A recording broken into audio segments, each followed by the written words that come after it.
आणि राज्यामध्ये अनेक महानगरपालिकांमध्ये एमआयएमची मुसंडी पाहायला मिळालेली आहे। 29 पैकी 13 महानगरपालिकांमध्ये एमआयएमचे 95 नगरसेवक विजयी झाले। संभाजीनगरमध्ये सर्वाधिक 24 उमेदवार विजयी झालेले आहेत।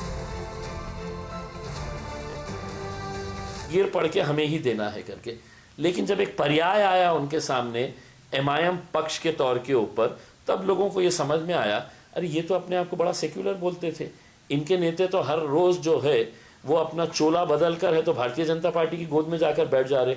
महाराष्ट्र के अंदर सवों से उदाहरण है कि अपने आप को सेक्युलर कहने वाली पार्टियों के बड़े बड़े नेता जो खुद बड़े हो गए हैं हमारे वोटों के जरिए, लेकिन जब मौका परस्ती का वक्त आया तो कूद के चले गए, सीधा भारतीय जनता पार्टी की गोद में जाकर चले गए।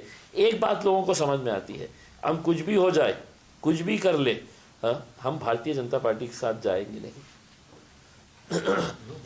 सर, यहाँ की महानगर पालिका में अब आप जो है विरोधी पक्ष में बैठेंगे, तो आपकी भूमिका किस तरीके की रहेगी? देखिए, अगर शहर के विकास के ताल्लुक से अगर कोई अच्छे फैसले लिए जाते हैं तो यकीनन हम भाजपा का पूरी तरीके से साथ देंगे, लेकिन अगर कोई हिडन एजेंडा लेकर आएंगे तुम शहर के ऊपर अपने फाइनेंशियल बेनिफिट के लिए, तो हम उसका विरोध करेंगे। जैसा उदाहरण के तौर के ऊपर समांतर जो कंपनी लाई गई थी वो इनका हिडन एजेंडा था। भारतीय जनता पार्टी के एक राज्यसभा की एमपी के जरिए हमारे शहर का पानी का ठेका वो उनको देना चाह रहे थे।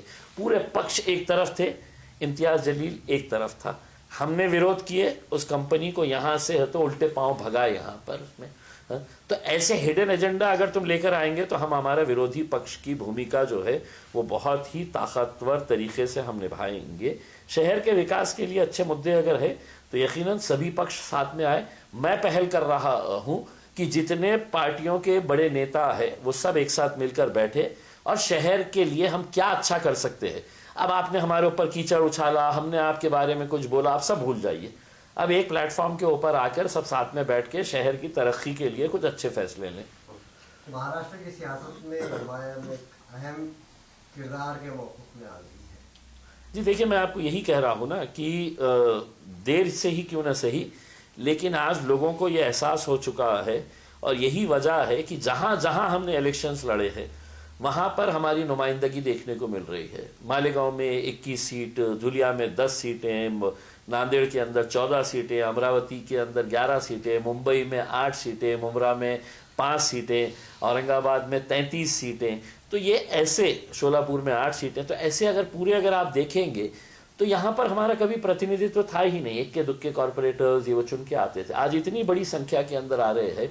मुझे ज़ाती तौर के ऊपर अफसोस इस बात का है कि हमारे तकरीबन 7-8 सीटें अभी तक की जो जानकारी मिली है ऐसी है जो हम 200 वोटों से कम से हारे हैं। अगर वो भी रहते तो हम और जीतते थे। उसमें जो लोग नाराज हो गए थे उनको मनाने की कोशिश की गई, लेकिन इल्जाम तराशियां और बहुतान तराशियां भी हुई आप पर। देखिए, मेरे पार्टी का बड़े सब्र का मुजाहरा किया, अब क्या कहेंगे? देखिए, मेरी पार्टी का सदर बैरिस्टर असदुद्दीन अवैसी साहब, जब तक उनका भरोसा इम्तियाज जलील के ऊपर है, दुनिया क्या कहती है कि मायने नहीं रखता है। ठीक है, मेरे ऊपर जो इल्ज़ाम लगाए गए हैं, इलेक्शन के 2 घंटे पहले तक, मतलब लिस्ट डिक्लेयर होने के 2 घंटे पहले तक दुनिया का सबसे अच्छा इंसान कौन था? तो इम्तियाज जलील था। लिस्ट डिक्लेयर हो जाती है, तुम्हारा टिकट नहीं मिलता है तुमको, तो इम्तियाज जलील के जैसा भ्रष्ट आदमी, बदमाश आदमी, पार्टी को ख़त्म करने वाला, पार्टी को बेचने वाला